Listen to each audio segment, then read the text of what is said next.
Professor Mahbubani, Minister Pando makes a very interesting point in that I think implicitly there's not going to be perfect standards in the world, but institutions are the way to create a better world, to guardrail deviations. Now, you come from the region of ASEAN, and if there is an institution in the world that has worked next to the European Union in terms of a regional organization, it is, in my view, and I believe in yours as well, it is ASEAN.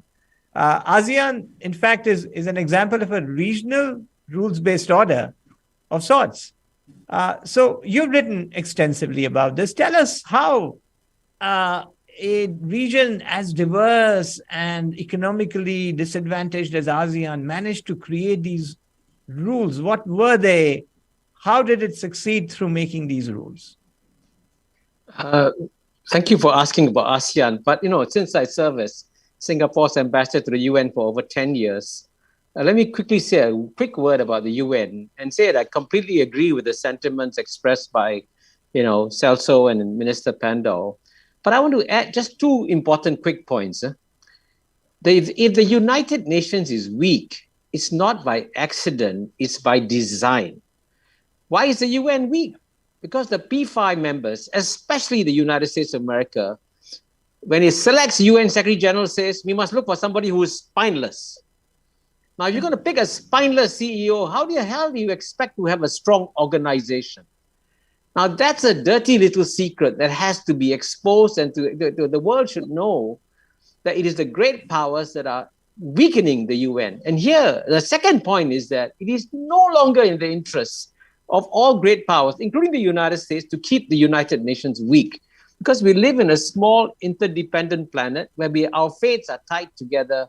We need a strong United Nations.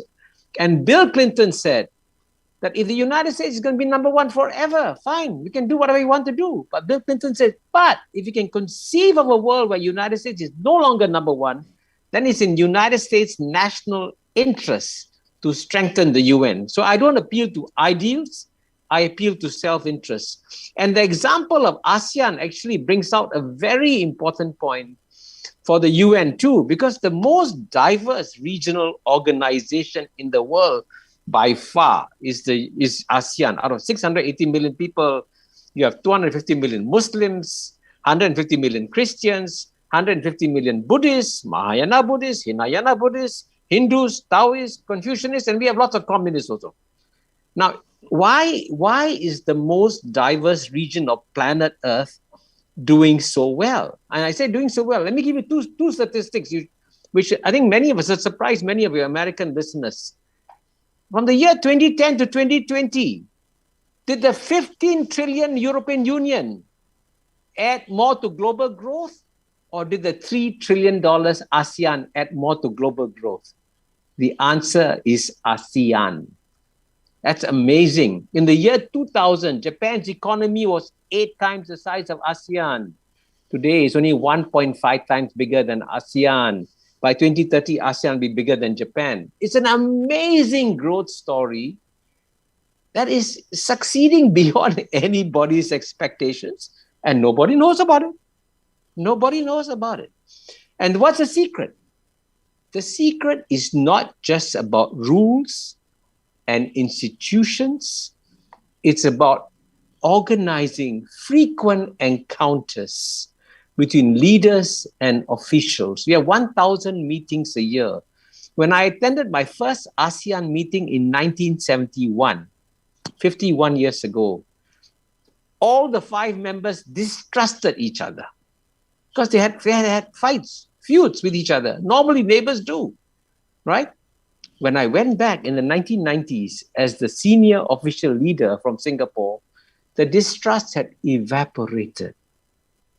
And I can tell you one reason why the meetings in Bali will be more successful is because Indonesians have actually exported a culture of what they call musyawarah and mufakat, consultation and consensus.